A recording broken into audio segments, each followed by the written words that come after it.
할렐루야. 하나님의 은혜와 사랑하심이 오늘도 저와 여러분의 가정과 삶 가운데 충만히 있기를 주님으로 축복합니다. 그리스도인, 주님을 따르는 자라고 여러분 사도행전을 시작하면서 여러분의 말씀을 드렸습니다. 또한 요한복음에서 보았던 것처럼 예수님을 따라오라, 나를 따라오라는 그 따르는 주님의 자녀들을 우리는 오늘날 그리스도인이라고 부르는 그런 이름이 바로 그런 뜻을 우리에게 있다는 것을 먼저 기억하시길 부탁드립니다. 그렇다면 주님을 따르는 사람들에 있어서 그리스도인이라고 한다면 따르는 그 예수님에 대한 우리의 마음속에 소원, 소망 내지는 어떤 기대가 있지는 않을까요? 내가 누군가를 믿고 신뢰하여 그를 따른다면 그 따름에 대한 기대가 분명히 있습니다. 친구의 관계 속에서도 또 남자친구 또는 부부의 관계에서도 마찬가지 아니며 더 나아가서 우리 주변의 많은 사람들을 누군가를 따를 때 분명히 따름에 대한 분명한 마음속에 작은 소원, 소망이 있으니 그걸 기대라는 단어로 사용해도 큰 무리 없지는 않을까 생각해 봅니다. 특별히 사도행전에서 나를 따라오라 라고 하셨던 그 주님의 말씀에 따라왔던 제자들, 그 따라왔던 제자들에게 주님께서 말씀하셨던 것이 하나님의 나라였던 것입니다. 하나님의 나라의 이야기를 하는데 너희들이 나를 곧 따름으로 인하여 물과 성령으로 거듭났을 때는 너희들이 하나님 나라를 볼 것이며 하나님 나라에 들어갈 것이다 라고 주님께서 말씀하셨습니다.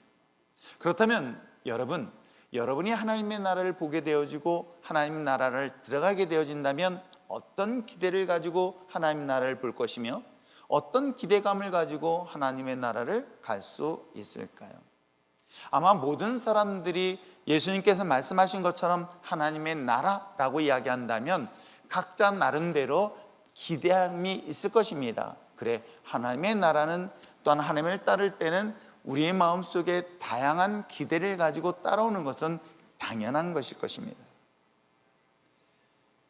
그러기에 오늘 성경에 기록되어 있는 사도행전에서는 하나님의 나라가 우리에게 소개를 하고 있으며 그 하나님의 나라를 소개를 하시면서 그 하나님의 나라가 우리에게 어떻게 임하는가 했더니 보혜사 성령이 여러분에게 각자 임했었을 때 그 보혜사 성령을 통해서 하나님의 나라를 볼 것이다.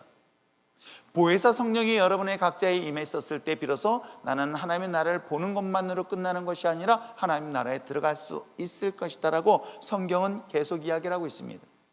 그러면 구체적으로 하나님의 나라가 우리 가운데 임하였고 성령이 우리에게 임했을 때 어떤 일들이 일어나는가 라는 이야기가 사도행전 1장부터 28장까지 이야기이기도 합니다. 그렇다면 주님을 따르고 주님의 나라가 우리 가운데 임했었을 때 어떤 일이 일어났을까? 1장에서 하나님의 나라를 이야기하고 있다고 한다면 비로소 하나님의 성령이 임함으로 인한 하나님의 나라가 바로 2장에서는 구체적으로 등장하고 있으니 놀라운 역사, 즉 성령의 임재하심을 통하여 방언의 역사가 시작됐고 이 방언은 사랑과의 단절된 대화가 소통이라는 단어로 변화된 것이 사도행전 2장의 이야기이기도 합니다. 부부의 갈등, 친구와의 갈등, 사랑과의 갈등의 이유는 무엇 때문일까요? 모든 사람들이 갈등의 원인을 대부분이 말한다면 대화가 안 된다라고 얼마나 많은 사람들이 얘기하는지 몰라요.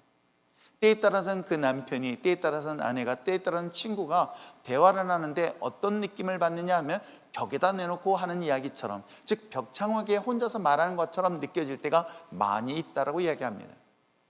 물론 서로가 다른 언어를 사용하고 있기 때문에 그렇다고 이야기를 합니다. 그럼에도 불구하고 놀랍게도 하나님의 성령이 임하였고 하나님의 나라가 나의 삶 속에, 우리 가정 속에 임하였더니 놀랍게 그동안 대화가 되지 않았던 대화가 소통이라는 걸 통해서 이루어지고 있는 이야기가 사도행전 2장 이야기이기도 합니다. 자, 소통이 되어지고 났더니 그 다음엔 3장에는 어떤 일이 일어납니까? 기적의 역사가 일어나는 거예요. 예수님을 따랐습니다. 하나님의 나라에 대한 기대를 가지고 있는 우리들은 어떤 기대를 가지고 있을까요? 요즘같이 경제적으로 굉장히 어려운 상황에 있다고 이야기합니다. 지금같이 가장 큰 경제적 위기 상황 속에 사업을 하는 사람에게 필요한 것들은 당연히 재정적인 문제이겠죠. 또한 취직하기 어려운 사람, 젊은 사람들에게는 직장이 또한 굉장히 큰 관심의 대상이 될 수 있겠죠. 즉 우리 삶 속에서 현실적으로 필요한 것들이 되게 많이 있습니다. 그런데 3장에서는 뜻밖에도 베드로가 성전 미문에 있는 안진뱅이에게 이야기를 하는데 그에게 필요한 것은 은과 금이었습니다. 아니 어찌 보면 우리가 예수님을 따르고 예수님을 믿는 데 있어서 우리의 사업장이 잘 되어지고 또 육신의 연약함이 치료되어지며 등등 현실적인 많은 문제를 가지고 주님 앞에 나와 기대를 가지고 왔는데 뜻밖의 베드로와 요한을 통해서 이야기했던 것은 은과 금, 즉 우리의 현실적인 필요가 아니라 더 본질적인 문제를 해결해 주었으니 예수님의 이름을 통하여 그동안 자신의 삶에 묶여있는 모든 저주가 해방되어 앉은 자리에서 일어나는 기적의 역사를 우리는 사도행전 3장을 통해서 살펴보았습니다. 여러분, 하나님의 나라가 임하였더니 놀랍게도 소통이 되었고 대화가 됐으며 하나님의 나라가 임하였더니 놀랍게도 기적이 일어났습니다. 본질적인 삶의 어려움의 문제가 해결됐으니 안진뱅이가 일어나는 그런 기적 같은 역사가 누구에게? 저와 여러분 예수님의 이름을 통하여 성취되었던 이야기가 사도행전 2장까지 이야기입니다. 그러니 여러분 우리가 예수님을 따를 때 그때까지만 하더라도 야 예수님을 잘 선택했어, 예수님을 믿을 만해. 왜? 그동안 내 삶에 오랫동안 짓눌러 왔던 육신의 연약함을 단 한 번에 해결됐습니다. 왜? 안진뱅이는 나면서부터 안진뱅이였던 거예요. 단 한 번도 스스로 걸어볼 수 없는 그런 육신의 연약함을 단 한 번에 그가 벌떡 일어나 하나님을 찬양하는 자리에 섰으니 그것처럼 횡재, 그것처럼 큰 기대감이 더 이상 무엇이 있을 수 있을까요? 자, 이런 가운데서 오늘 이 본문은 또 다른 하나님의 나라가 임했을 때 새로운 사건을 일으키고 있는 내용이 본문 내용이기도 합니다. 어떤 내용일까요? 사실 예수를 믿고 의지하며 따라가는데 그런 우리의 기대와 달리 전혀 예상 밖의 뜻 밖의 사건들을 경험하고 있는 내용이 오늘 본문 내용인데 어떤 건지 아십니까? 바로 고난이라는 문제인 거예요. 그래서 우리가 신앙생활하면서 가끔 낙심하고 좌절하고 또 그로 인하여 쓰러지는 사례들을 살펴보면 내가 예수 믿겠다고 했는데, 예수 믿으려고 했는데 왜 내게 이런 어려움이 있습니까? 왜 내게 이런 핍박이 있으며 고난이 있습니까? 라는 문제로 심각하게 고민하는 경우들을 종종 보게 됩니다. 혹시 예수 믿는다고 해서 우리에게 고난의 문제가 없어질까요? 그렇지 않습니다.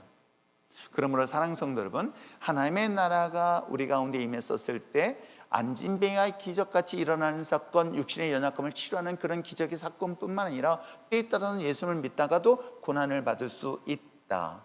그런데 차이가 하나 있어요. 과거에 예수님 앞에 있지 않았을 때는 고난을 고통 속에서 경험하지만 그 고난을 넉넉하게 감당할 수 있다면 그건 더 이상 고난이 아니구나 라고 반드시 여러분 삶 속에서 고백하게 될 줄 믿습니다. 자, 오늘 본문에 기록되어 있는 것처럼 예수님을 믿고 예수님을 따르겠다고 결단한 순간 은혜와 축복 또한 있었지만 예상밖에 알지 못했던 고난, 핍박을 경험하게 되어지는데 그것이 과연 본문에서 어떤 일들이 일어났을까요?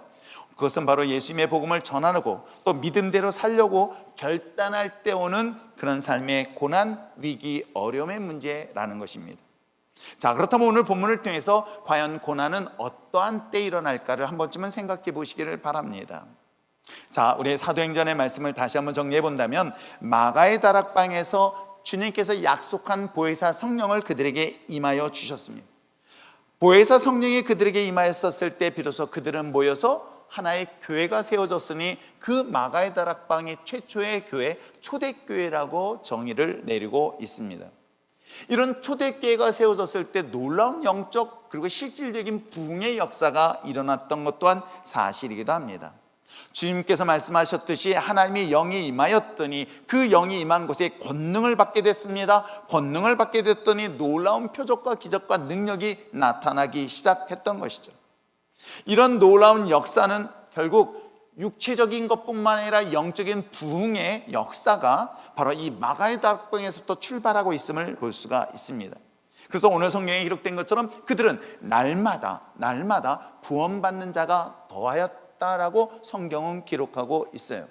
자, 여기서 우리 이야기하고 있는 구원은 두 가지 관점에서 이야기할 수 있습니다. 오랫동안 육신의 질병으로 고통받는 자가 예수님의 성령의 능력을 통하여 치유를 받았을 때 또한 구원이라고 이야기를 하고 있습니다. 혈루증을 앓고 있는 그 여인이 예수님의 옷자락을 만졌을 때 치유함을 경험하였고, 그 치유함을 경험했던 그 여인을 향하여 예수님은 뭐라고 하셨죠? 너의 믿음이 너를 구원하였다라고 기록하고 있는 것이에요.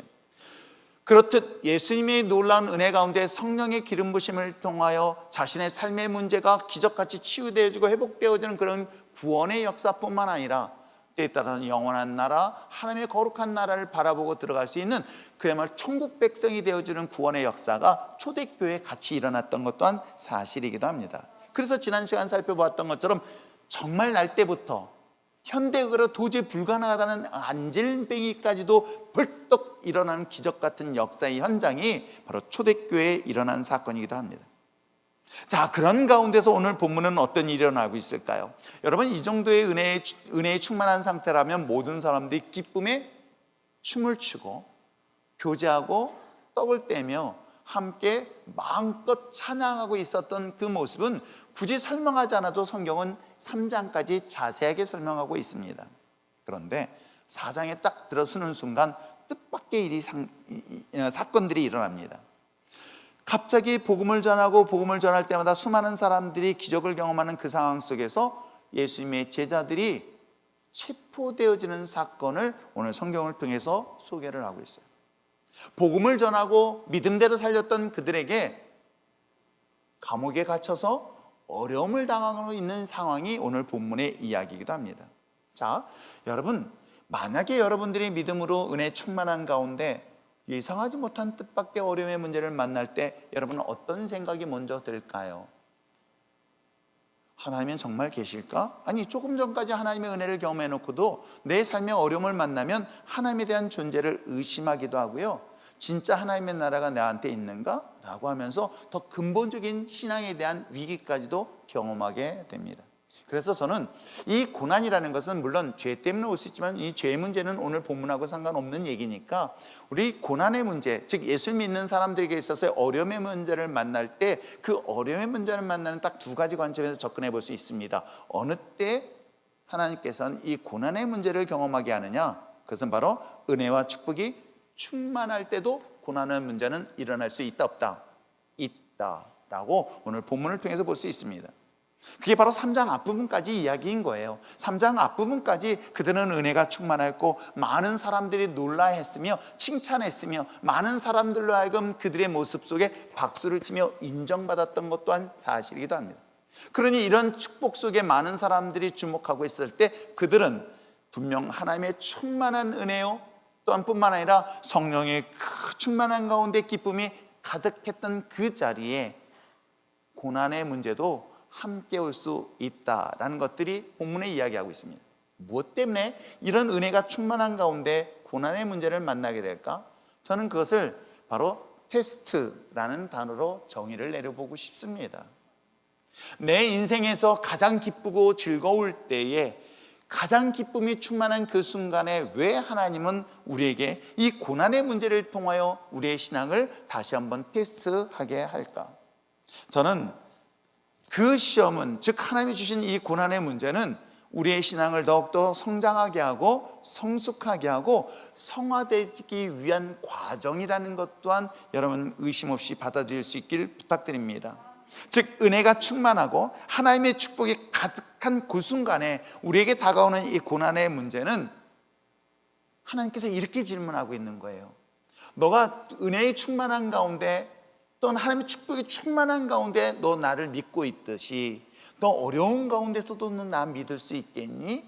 라고 질문을 던져보는 거예요. 마치 부부가 살다가 정말 기쁘고 행복할 때야 서로 사랑한다고 이야기하지만 막상 위기를 만나고 어려움을 만날 때 비로소 당신 너 사랑하? 나는 끝까지 당신을 사랑한다 하지만 정말 이 상황 속에서 당신 날 사랑할 수 있어? 라는 그런 환경 속에서 다가오는 질문들을 우리는 부부가 살면서도 수없이 경험하고 있는 건 아닐까요? 이런 질문을 바로 고난 속에서 우리에게 던지는 하나님의 메시지이기도 합니다. 너 그 고난 속에서도 너 조금 전까지 기쁨으로 충만했는데 그러면 기쁨 속이 아닌 고난 속에서도 감사할 수 있으면 너 고난 속에서도, 고통 속에서도, 슬픔 속에서도 기뻐할 수 있겠니? 라고 하나님은 우리에게 질문하고 있는 내용이기도 합니다.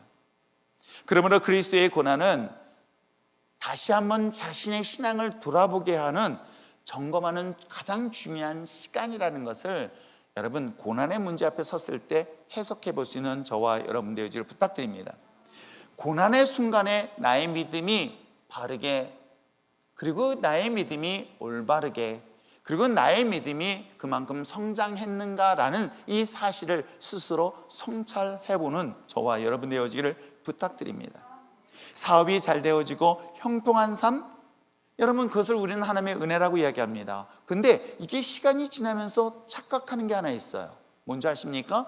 사업이 잘 되고 가정이 평안하며 내가 행복한 삶이 계속되어지다 보면 순간 이 사업이 잘 되게 하고 내 삶이 형통하게 되어진 그 배경이 하나님이 주신 것을 잊어버리고 내가 수고하였고 내가 노력했고 내가 땀 흘린 것에 대한 대가로 착각할 때가 얼마나 많은지 아십니까? 건강할 때는 이 건강이 내가 잘 관리한 것이라고 착각할 때가 있어요. 내가 젊었을 때는 이 젊음이 영원히 나의 것으로 생각할 때가 얼마나 많은지 몰라요. 그런데 이것을 잃어버리고, 그리고 세월이 지나고 보니 내가 갖고 있는 젊음도, 내가 갖고 있는 건강도, 내가 소유하고 있는 모든 행복도 이것이 나의 것이 아니라는 사실을 깨달을 때가 언제인 줄 아십니까? 그것이 내 손에서 떠났을 때 아닐까요? 그렇습니다. 이 모든 것이 자기 것이라는 사실로부터 착각할 때 비로소 그 고난의 문제 앞에 직면한 상태일 것입니다. 그러므로 이 시험과 고난을 통해서 오히려 하나님의 더 깊은 은혜를 깨닫는 저와 여러분 되시길 부탁드립니다. 자, 고난은 어느 때 임한다? 내 안에 은혜가 충만할 때, 하나님의 축복이 충만할 때에도 고난은 임할 수 있다. 이걸 통해서 자신의 신앙을 점검할 수 있는 좋은 테스트의 시간이다. 또 하나 있습니다. 이 고난은 우리에게 하나님의 일을 감당하려고 할 때에, 즉 하나님의 일을 감당하려는 건 뭐예요? 믿음대로 살려고 할 때에, 또는 내가 복음을 전할 때에 이런 고난을 경험할 수 있다. 즉 다시 한번 얘기한다면 내가 주님의 사명을 감당하려고 결단하고 그 일을 수행할 때, 진행하려고 그 일을 수행하려고 할 때에 우리 인생에 고난을 경험할 수 있음을 오늘 성경을 통해서 또한 발견하게 됩니다.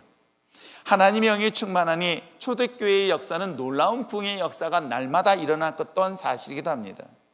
심지어는 자신의 은혜가 충만하고 나니 자신의 소유한 모든 재산을 팔아서 자신의 주변에 필요한 모든 사람들에게 나누고 베푸는 것에서도 주저하지 않았던 것 또한 초대교회 신앙인들의 모습이었던 것이기도 합니다.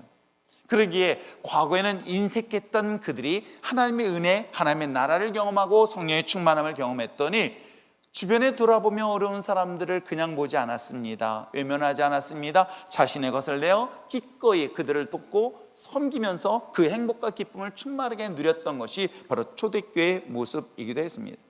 그러기에 오늘 성경에 기록된 것처럼 그들은 날마다 함께 모이기에 즐거워했습니다. 날마다 힘써 모였을 뿐만 아니라 모여서 함께 식탁에 교제를 나눈 것 또한 사실이기도 합니다. 그리고 그들은 날마다 모여서 함께 식탁교제뿐만 아니라 하나님을 찬양했던 것 또한 사실인데, 이런 모습들이 믿지 않는 사람들이 보니 그들을 보면서 야, 칭찬할 만하구나. 왜? 정말 저들이 이기적이었던 그들이 하나님의 성령의 역사심을 경험한 그들에게 있어서 놀라운 변화가 있으니 우리에게 어려운 사람들을 돌아보면서 나누고 베푸는 그 아름다운 모습들, 그리고 날마다 그 어려움 속에서도 찬양하는 그 모습들이 아마 그를 주목했던 수많은 사람들이 볼 때에 와, 하나님 믿는 사람, 예수 믿는 사람은 저렇게 변하는구나 하면서 손가락질 당한 것이 아니라 칭찬받았던 것 또한 초대교회의 모습이기도 합니다. 그런데 이와 같이 모든 사람들이 예수님을 믿고 은혜가 충만한 상태에 있는 사람들을 다 칭찬했느냐? 꼭 그렇지만은 않습니다. 하나님의 은혜에 충만하고 하나님의 은혜에 충만함을 인하여 열심히 섬기고 나눴던 사람들에 대하여 모두 긍정적으로 보았느냐? 부정적으로 보는 사람들 또한 있음을 볼 수가 있지요. 그게 바로 2장에 등장합니다. 2장 13절의 말씀을 보니까 그들은 은혜에 충만한 사람들에 대하여 조롱을 이렇게 하고 있습니다. 자, 한번 13절 말씀을 읽겠습니다. 시작. 그렇습니다.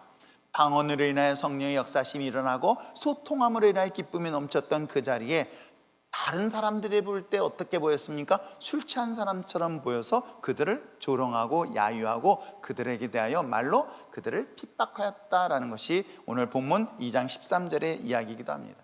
그러한 사람들이 점점 그룹 속에 있었던 것 같아요. 그래서 4장으로 넘어가니까 이렇게 이야기하고 있습니다. 자, 4장 1절 2절 말씀을 또 한번 읽어보겠습니다. 시작.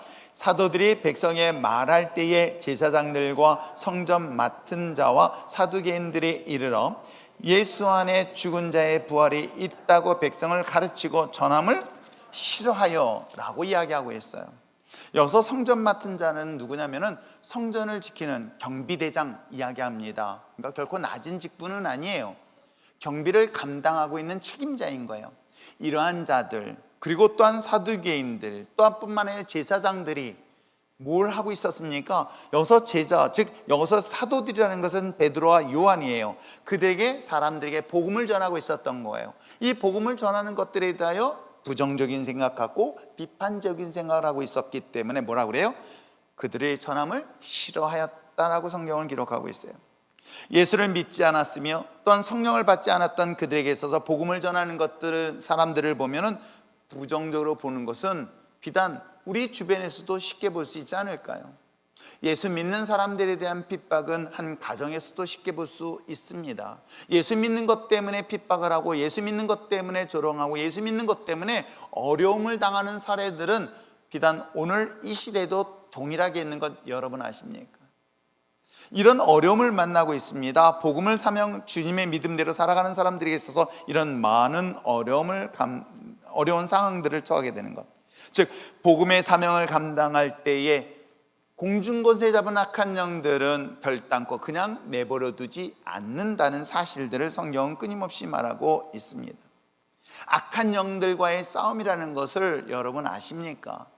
그랬더니 괜히 믿지 않는 남편을 보고 또 예수 믿는 것에 대한 핍박하는 사람 보고 대놓고 사탄아 그런 얘기는 절대 하지 마시기 바랍니다. 그랬더니 예수님의 제자인 베드로, 여러분 그분은 베드로 아니에요. 그래서 옛날 저 어렸을 때만 하더라도 남편을 사탄으로 만드는 사례들을 종종 보아서 그 사탄한테 두들겨 맞아가 눈탱이 범탱이 된 신분들을 집사님을 통해서 가끔 봤어요. 어렸을 때. 왜 맞았냐 했더니 남편한테 사탄이라고 그랬다가 사탄이라고 하지 마십시오. 왜냐하면 공중권세 잡은 악한 영들이 우리의 믿음, 우리의 신앙, 즉 은혜가 충만한 가운데 하나님의 말씀대로 살고 복음을 전할 때 오는 핍박인 것이지, 그것이 믿지 않는 사람들이 사단이라고 생각하지는 마시고요, 그들은 나의 복음의 전도의 대상이다 라고 여러분 이해하시길 바랍니다. 왜 그런지 아십니까? 실질적으로 예수님께서도 70명의 제자, 즉 12명의 제자 말고도요 70명의 제자들 둘씩 짝을 져가지고 야 가서 예수님의 복음을 전하라, 예수에 대한 이야기를 전해라, 그래가지고 그들에게 전도하러 내보냈습니다. 자, 전도하러 내보냈던 제자들이 그들에게 예수에 대한 복음을 전했는데 어떤 일이 일어납니까? 복음을 전하는 데 있어서 귀신 들린 사람이 있었고 병든 자가 있었고 고통당하는 신음하는 자들을 보게 되었어요. 그래서 그들을 위해서 기도했습니다. 예수님의 이름을 명하느니 악한 영은 떠나갈지어다라고 기도했어요.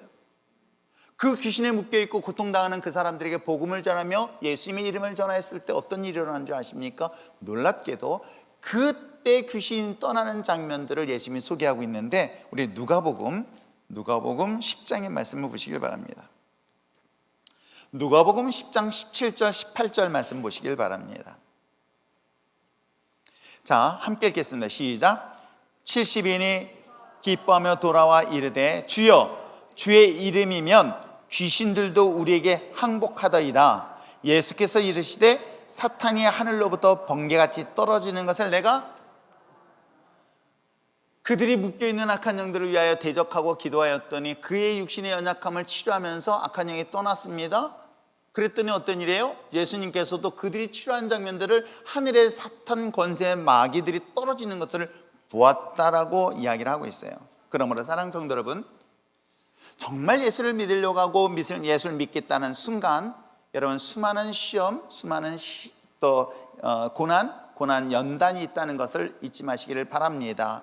내가 사명을 감당할 때 사단은 그냥 내버려 두지 않습니다. 끊임없이 하나님의 사명을 감당하지 못하도록 핍박하고 유혹하고 때에 따라서는 고난의 문제를 다가올 수 있다는 이 사실을 여러분 먼저 꼭 기억하시기를 바랍니다. 자, 고난을 경험할 때는 내가 은혜에 충만하고 내가 모든 것이 풍성할 때에 중간 점검 하나님의 테스트다. 또 하나 있습니다. 악한 영과의 싸움을 위해서 그야말로 우리에게 주신 사명을 감당할 때 오는 고난이 있다라고 제가 여러분의 말씀을 드렸습니다. 자, 그렇다면 여러분이 여러분의 인생에서 이런 어려움의 문제를 만날 때 어떻게 할까요? 저는 지금까지 목회를 해보면서 어려운 문제, 시험 문제는 어떤 일이 일어나는 줄 아십니까? 대부분의 많은 사람들이 그렇지 않기를 바라지만 놀랍게도 공통적으로 볼 수 있는 것들이 몇 가지가 있어요. 그러니까 에덴 동산에서 인간의 죄를 짓고 나면 그 특징들이 몇 가지가 있거든요. 근데 놀랍게도 에덴 동산에서 갖고 있는 죄의 특징들, 그리고 죄를 짓고 난 이후의 모습들은 세월이 지나고 시대가 지나고 그 많은 역사가 지났는데도 똑같아요. 다를 거 하나도 없다는 거예요. 그것이 궁금하신 분들은 개인적으로 성경 공부하러 오시면 자세히 알려주겠습니다. 그냥 알려줄 수는 없잖아요. 그런데 마찬가지인 거예요. 우리들의 고난의 문제, 시험의 문제를 만나면 오늘날 우리 신앙도 똑같은 문제를 경험하는데 어떤 일들이 일어나는 줄 아십니까? 잠수 타요. 숨어버려요. 답을 필히 가르쳐주고 있습니다. 에덴 동산에서 인간이 죄를 범했는데 놀랍게도 죄를 짓고 난 것의 결과는 어떤지 아십니까? 죄를 감춰요. 숨긴다는 거예요. 그리고 죄를 숨길 뿐만 아니라 주님이 하나님께서 아담과 하와를 찾으셨을 때 나와서 뭐라고 한지 아십니까? 감추고 숨기고 더 나아가서 내가 아니라 누구 탓이라고 하는 것들을 성경 속에 똑같이 기록하듯 세월이 지나고 시대가 지나고 문화가 지나도 똑같아요. 이 시험의 문제, 고난의 문제, 똑같은 어려움의 문제를 극복한다면 여러분 이겨냈기 때문에, 승리했기 때문에 여러분 떳떳하게 주님 앞에 기쁜 마음으로 나옵니다. 근데 대부분의 경우는 이런 시험에 딱 걸려서 넘어지면요, 넘어지는 순간 나타나는 특징 중에 하나가 숨어요. 그리고 또 하나 있습니다. 변명을 해요. 탓을 하는 거예요.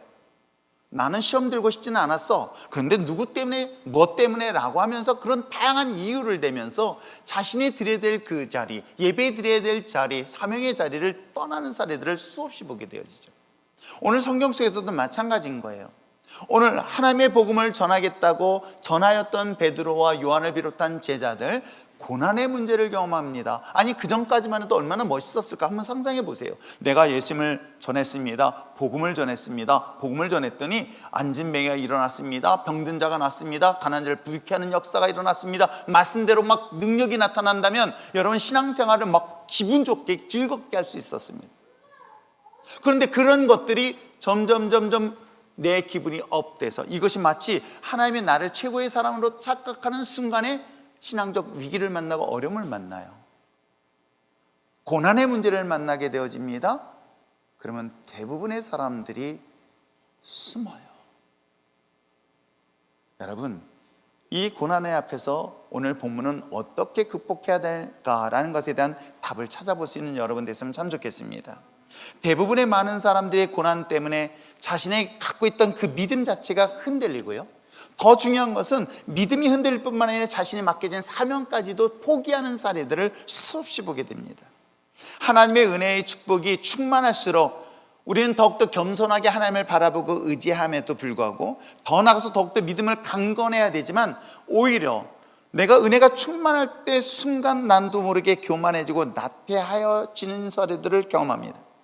이러한 경우에서 오는 그 다양한 고난, 오히려 주님 앞에 무릎 꿇고 주님 앞에 더 가까이 나가야 되는 것이 마땅한데 어떻습니까? 여러분 스스로에게 질문을 한번 던져보세요.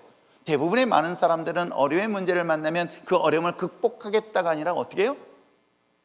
회피 내지는 도피를 하게 되어 있습니다. 거부하고 싶은 거예요. 내 처한 이 현실의 문제, 고난의 문제는 내가 감당하기 싫어 라고 하면서 대부분의 많은 사람들이 이걸 피하려 하는 것 또한 사실이기도 합니다.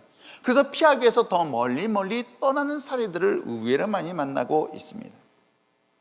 그래서 그런 가운데 자신의 주어진 직분, 사명, 예배 이런 자리로부터 더 멀리 떠나서 그야말로 더 깊은 수렁에 잠기는 사례들을 저는 수없이 보게 되어집니다. 사랑하는 성도 여러분, 과연 이러한 상황 속에 있었을 때 여러분은 어떤 선택을 하겠습니까?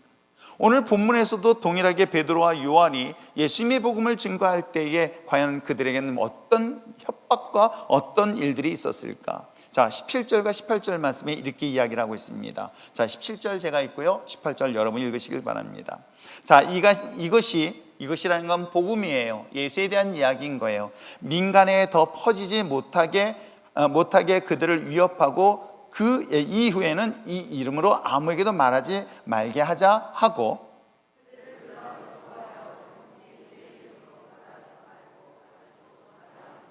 이런 핍박을 하고 있는 거예요. 감옥에 가다 놨습니다. 그리고 그들에게 핍박을 했습니다. 그러면서 또 경고하고 협박을 합니다. 너희들은 더 이상 예수님의 이름으로 말도 하지 말고 전하지도 말라라고 이와 같은 협박을 받게 되어지고 위협을 받게 되어지고 경고를 받게 되어집니다.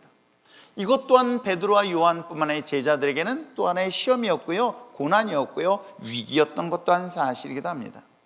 자, 그럴 때 저는 그 답을 베드로의 고백을 통해서 발견할 수 있으니, 베드로는 어떤 사람이었었어요? 여러분, 베드로도 연약한 사람이었던 것 여러분 너무나 잘 알죠? 베드로는 예수님의 십자가에 달려 돌아가시기 전만 하더라도 의리를 지켰던 사람이에요. 의리의 사나이. 저도 의리를 누가 하니까 의리하니까 좀 이상하지만 아무튼 의리를 굉장히 강조했던 인물이 베드로이기도 합니다. 그래서 예수님, 만약에 다른 제자들은 당신을 다 버려도 난 끝까지 따르겠습니다, 걱정하지 마십시오 라고 당당하게 큰 소리치며 외쳤던 베드로도 막상 예수님이 잡혔습니다. 핍박을 받았습니다. 고난을 받았습니다. 그 순간 그 피 흘리는 예수님의 모습 보면서 어떻게 베드로는 도망갔어요? 아니, 부정했어요.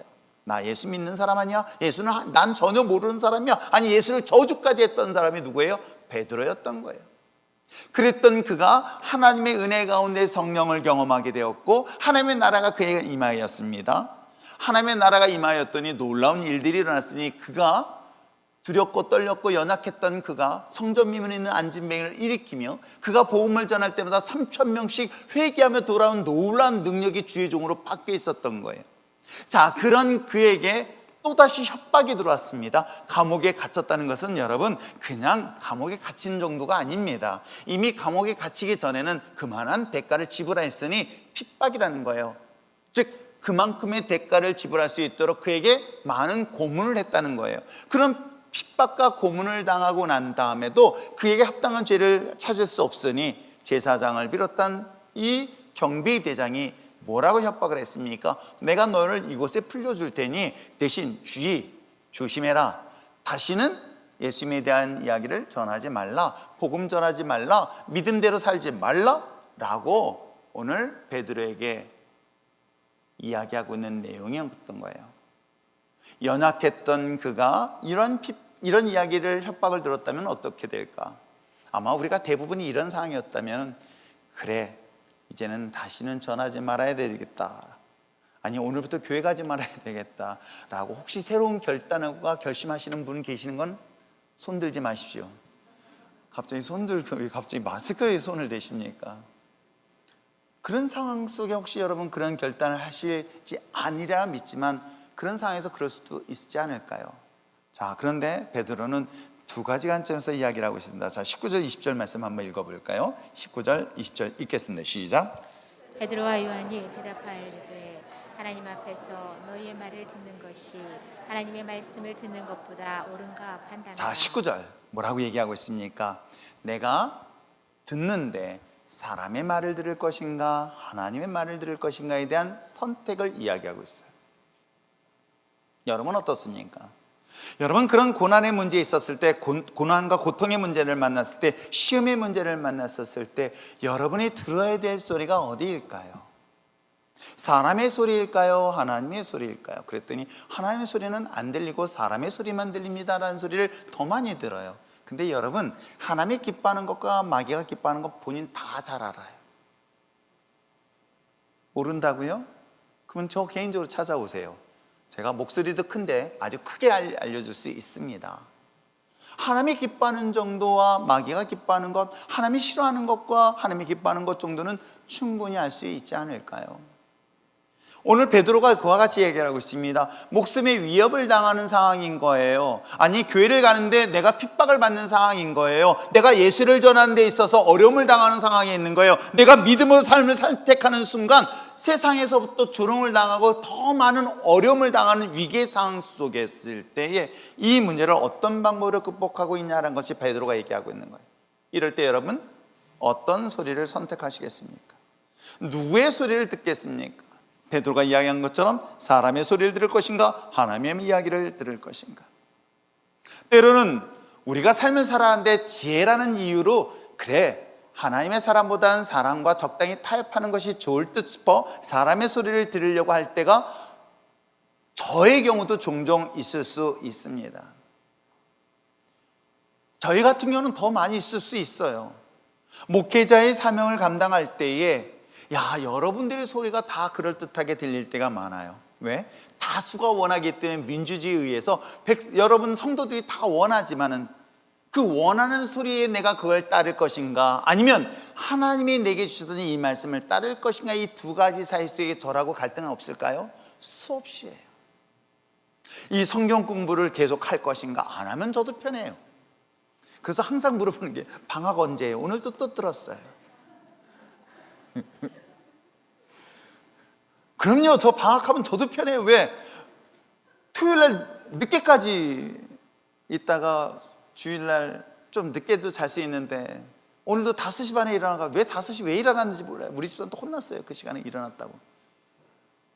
여러분, 푹 잘 수 있는 그 시간을 포기하고 아침에 성경 공부 준비하는 거, 저라고 방학하면 왜 안 좋겠습니까? 그런데도 불구하고 수많은 성도들의 소리 속에서 내가 하나님의 소리를 들어야 될 것인가 말 것인가.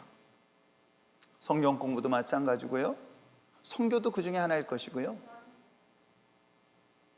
여러분, 저의 일 속에서도요, 사람의 소리와 하나님의 소리 속에서 갈등할 때 정말 많이 있습니다. 많은 다수의 의견이 제 마음을 흔들릴 때가 정말 많아요. 그럴 때마다 그 선택의 순간에는 정말 외롭고 고독할 때가 참 많아요. 이 선택을 통해서 그 엄청난 대가가 결과적으로 나타난다면 오롯이 그 책임을 다 져야 되는 상황인데, 그게 2년 동안 코로나 예배도 그 중에 하나 아니었을까요? 모든 사람들이 다 걱정하고 모든 사람이 염려했을 때, 이럴 때는 할 때, 그 예배는 제가 아무리 보아도 그 예배의 주인인 하나님이 원하시고 있는 것은 분명한데 그걸 사람의 소리를 들을까? 라는 것을 저 역시도 고민을 합니다. 이 모든 사역 속에서도 수없이 이 두 가지 문제 가지고 갈등하고 고민을 합니다. 이럴 때마다 내가 다수의 사람, 성도의 말을 들을 것인가, 아니면 하나님의 음성을 들었으니 그 음성은 끝까지 갈 것인가. 저도 어떤 때는 섞갈릴 때가 정말 많이 있습니다.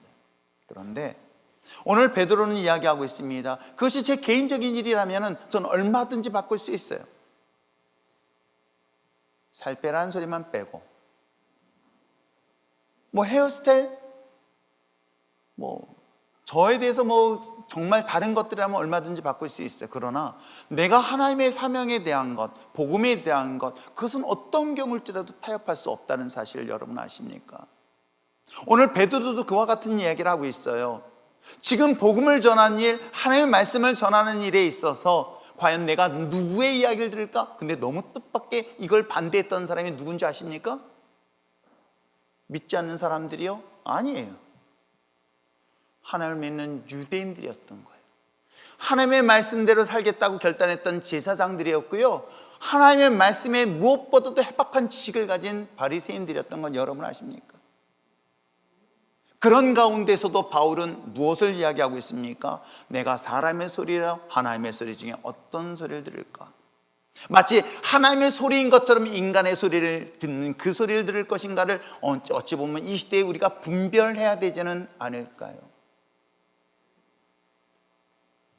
그래서 저는 하나님의 말씀에 대해서는 철저하게 선택이 아닌 순종의 자리로 나올 수 있는 여러분 됐으면 참 좋겠어요. 저는 그것이 예배 자리 그리고 사명의 자리라는 것 잊지 마시길 부탁드립니다. 그 사명과 예배의 자리는 세상의 그 어떤 것과도 타협하지 않는 저와 여러분 됐으면 참 좋겠어요. 물론 세상에서는 어떤 식으로 타협하냐면, 야, 오늘 중요한 약속이 있어. 여러분, 이 중요한 약속이 예배보다 귀한 것이라고 생각하는 순간 여기에 사람의 소리가 하나님의 소리로 섞갈리게 만드는 그런 도구가 되고 있다는 거, 정말 잘 분별했으면 참 좋겠습니다. 그래서 저는 하나님께 드려지는 것은 내가 불편하더라도 부담스럽더라도 이걸 내려놓고 주님의 자리에 쓸 수 있는 여러분 되실 때 바로 그것이 믿음으로 사는 삶의 모습일 것이다. 또 하나 볼 수 있는 건 20절이에요. 20절에 우리가 보고 들은 것을 말하지 아니할 수 없다라고 기록하고 있는 거예요. 그게 뭐냐면 본인이 경험한 거예요. 본인이 받은 거예요. 하나님의 은혜를 경험했다고 한다면 침묵하지 아니하고 그것을 전해야 된다는 사실을 성경은 말하고 있는 것입니다. 하나님의 말씀을 전하고 또 외치고 증거하고 사명을 감당하는 것은 내가 경험했기 때문이라는 사실들을 분명히 이야기를 하고 있어요. 그래서 저는 고난 앞에서 고난의 문제를 해결하기 위해서라면 먼저 하나님의 말을 들을 것인가, 사람의 말을 들을 것인가, 환경의 말을 들을 것인가의 지혜로운 선택과 동시에 잊지 말아야 될 것이 있으니 예수님을 통하여 구원받은 구원의 은혜를 잊지 않고 그 고난의 문제를 극복하며 나갈 수 있는 저와 여러분 됐으면 참 좋겠습니다. 그 결과가 어떨까요? 3절과 4절에 보니, 자, 3절 4절 함께 또 한번 읽어보시길 바랍니다. 시작. 잡음에 날이 이미 저물었으므로 이튿날까지 거두었으나 말씀을 들은 사람 중에 믿는 자가 많이 뭐예요? 남자의 수가 약 5천 명이나 되었더라. 얼마나 놀라운 부흥의 역사가 일어나는지 몰라요. 세상은 우리를 끊임없이 유혹하고 핍박하고 우리로 하여금 하나님과의 관계를 끊으려는 수많은 방법들로 우리에게 공격해 오지만 내가 그 믿음대로 살 때는 놀랍게도 영적인 부흥의 역사가 있다는 것 잊지 마시길 부탁드립니다. 이 영적인 부흥은 여러분의 삶에 놀라운 부흥의 역사가 일어날 것이에요. 여러분의 삶뿐만 아니라 여러분의 모든 환경과 상황이 바뀌는 놀라운 역사를 경험하게 될 줄 믿습니다. 그러므로 사랑하는 성도 여러분, 하나님의 거룩한 나라의 삶 속에 있는 저와 여러분, 그를 그리스도인이라고 얘기하는 저와 여러분, 비록 세상 속에서 때에 따라서 믿음대로 살려는 순간에 수많은 시험과 고난과 핍박이 있을 때에 이제는 하나님의 뜻에 순종하며 나갈 수 있는 저와 여러분 됐으면 참 좋겠어요. 내 감정이 하나님의 뜻을 따르는 것이 아니라 내 감정과 상관없이 내 마음이 감동이 되니까가 아니라 하나님의 뜻에 내 감정까지도 내려놓고 그분의 뜻을 따를 수 있는 저와 여러분 되었으면 참 좋겠습니다. 그러기 위해서라면 어떻게 할까? 전 말씀을 보면서 4장 전체에서 중요한 두 가지 포인트를 볼 수 있는데 31절 말씀에 이렇게 이야기하고 있습니다. 읽겠습니다. 시작. 빌기를 다음에 모인 것이 진동하더니 무리가 다 성령이 충만하여 담대히 하나님의 말씀을 그렇습니다. 내가 믿음으로 살고 사명을 감당하고 여전히 주님의 은혜 가운데 살기 위해서라면 빌기를 다했던 기도의 자리에 절대로 멈추지 않는 저와 여러분 됐으면 참 좋겠습니다. 여러분이 힘써 기도하시길 바랍니다. 우리는 연약합니다. 부족합니다. 내 힘으로 감당할 수 있을 것 같지만 사실 내 힘으로 감당할 수 없는 일들이 더 많이 있습니다. 그럴 때 어떻게 하시겠습니까? 하나님 도와주세요.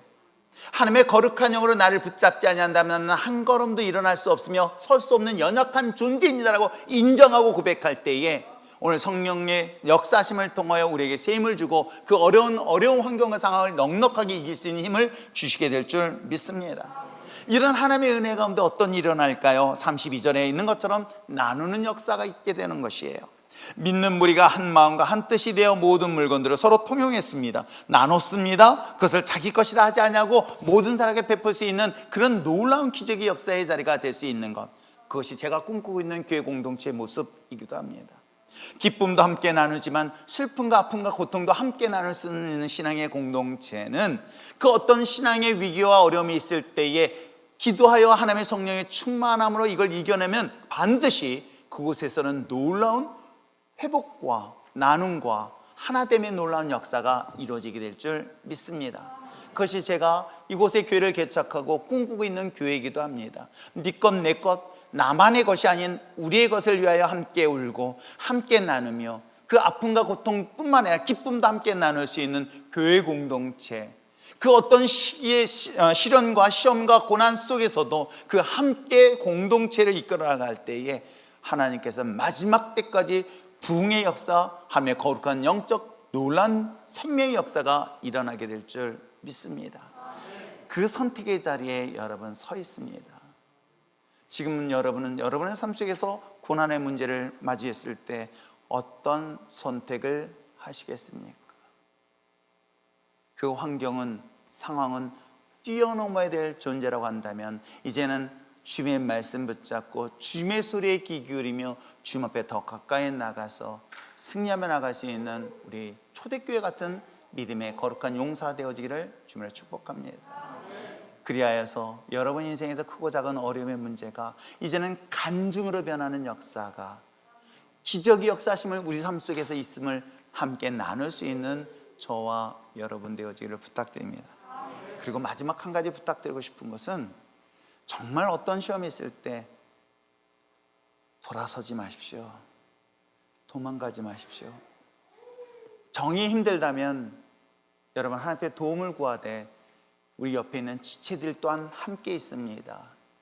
나를 위하여 기도할, 나를 위하여 함께 할 수 있는, 고통을 나눌 수 있는 중보자들이 여전히 이 교회 공동체 안에 있다는 것 잊지 마시고 믿음으로 승리하여서 주님 앞에 섰을 때 착하고 충성된 종아, 너의 삶을 통해 하나님의 영광의 예배를 받았다라고 인정과 칭찬받는 저와 여러분 되시기를 주님으로 축복합니다. 기도하겠습니다. 이 시간 말씀을 생각하면서 함께 기도할 때에 하나님, 주님을 믿고 의지하고 또 믿음대로 삶을 살려고 결단할 때, 아니 사명을 감당하려고 할 때에, 아니 예배 드리는 자리에 쓰려고 할 때에 너무나 많은 어려움의 시험들이 우리의 삶을 가로막을 때가 너무나 많이 있습니다. 하나님, 도망가지 않게 해주세요. 벗어나지 않게 하여 주시옵소서. 오히려 이겨나고 극복할 수 있도록 저희들의 강건한 믿음을 허락하게 하여 주시되, 하나님, 우리와 함께하는 그 주 여호와 하나님이 우리와 함께 하실 뿐만 아니라 함께 기도하고 함께 협력하여서 넉넉하게 감당하고 이겨내갈 수 있는 우리 신앙 공동체가 되게 하여 주시옵소서. 세상의 소리를 듣는 것이 아니라, 환경의 소리를 듣는 것이 아니라 하나님의 음성 앞에 순종하며 복종하며 나갈 수 있는 거룩한 일꾼들 되게 하여 주시옵소서. 그러면서 기도할 때에 혹시 우리들 가운데 하나님, 내 마음이 피폐해졌습니다. 고난 속에 있습니다. 육신의 연약함으로 이 자리에 왔습니다.